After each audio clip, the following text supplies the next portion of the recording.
This is Minutes of Horror Stories. Episode 15, Footprints in the Snow. A horror retelling of the Hinterkaifeck Murders. The farm sat alone, deep in the Bavarian countryside, cut off from the village by miles of field and forest. It was late March 1922, and winter still clung stubbornly to the land. Snow blanketed the earth in thick, silent sheets, muffling sound and isolating Hinterkaifeck even more than usual. But what happened at that farm would become one of Germany's most enduring mysteries, and one of its darkest. The Gruber family lived there, Andreas and Cecilia, both elderly, their widowed daughter Victoria, her 2 children, and a maid. A typical rural household, hardened by the harshness of country life. People in town said Andreas was a stern man, cold, maybe even cruel. Victoria was seen as tragic, widowed too young. Rumors floated about her having a child out of wedlock. Joseph, the boy, some whispered, might not be her late husband's at all. But the whispers grew louder when strange things began to happen at the farm. Andreas mentioned it casually in town. Odd things. He'd found footprints in the snow leading from the nearby woods directly to the back door of the farmhouse. But there were no prints leading away. He checked, followed them. They stopped right at his door, as though someone had walked to his home, and vanished inside. He also began hearing noises in the attic, soft, dragging sounds. First he blamed rats, then wind, then something else.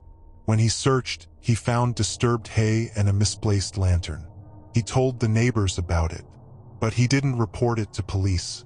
Maybe he didn't want to seem frightened, or maybe, deep down, he already knew someone or something was watching.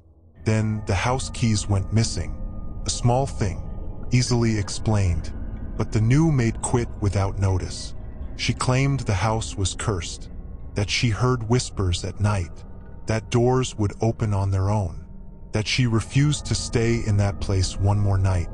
On March 31st, a replacement maid, Maria Baumgartner, arrived. She'd barely unpacked when everything went silent.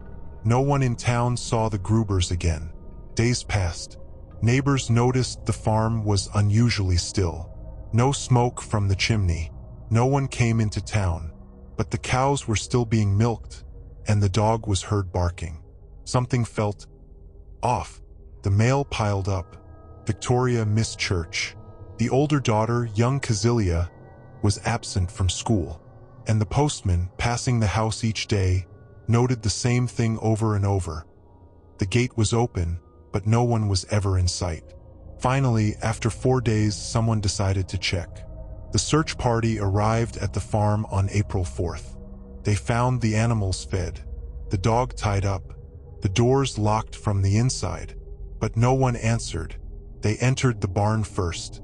Inside, hidden beneath hay, they found a body. Then another. Then another. For in all, Andreas, his wife, Victoria, and her young daughter, Cecilia. Each had been lured into the barn separately, then murdered. Their skulls crushed with a mattock, a pickaxe-like farm tool. There were signs of struggle, but only from the child. She had torn out clumps of her own hair before dying. Inside the house, they found the new maid, Maria, murdered in her bed, and little Joseph, too, still in his crib, killed while sleeping. 6 bodies. No signs of forced entry, no screams heard by neighbors, and yet, someone had stayed. The fireplace was warm. The animals had been tended to. Food was missing from the pantry. A chair near the window was moved slightly, facing out as if someone had sat there watching. Investigators arrived, but the scene was chaos. Locals had already walked through the crime scene, contaminating everything.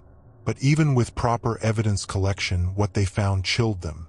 The murders had likely happened Friday night, March 31st. But for the next 4 days, someone remained at the house. They lived among the corpses, slept there, ate there, waited there. Whoever the killer was, they were comfortable. They even fed the cattle. There were no fingerprints, no signs of forced entry. The family had been killed one by one, suggesting premeditation and patience.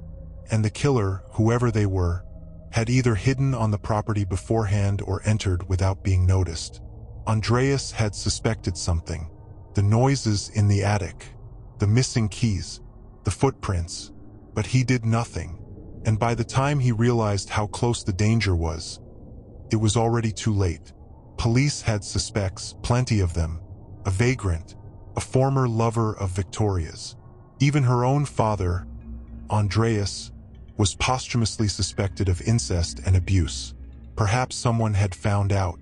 Perhaps someone had finally snapped. But no one was ever charged. They even dismantled the entire farm, hoping to find more clues hidden in the walls or foundation. Nothing, just silence and blood. In a strange final twist, the victims' skulls were removed for forensic examination. But during World War II, they were lost or destroyed. To this day, no one knows exactly what happened on that farm. But the tale of Hinterkaifeck didn't end with the murders. Years later, travelers claimed they saw a figure at the edge of the woods, watching the rebuilt farmland. Others claimed the house, before it was torn down, still held whispers at night, that the attic creaked with unseen steps, that sometimes, during the first snow, footprints appeared, leading to the house, but never back out.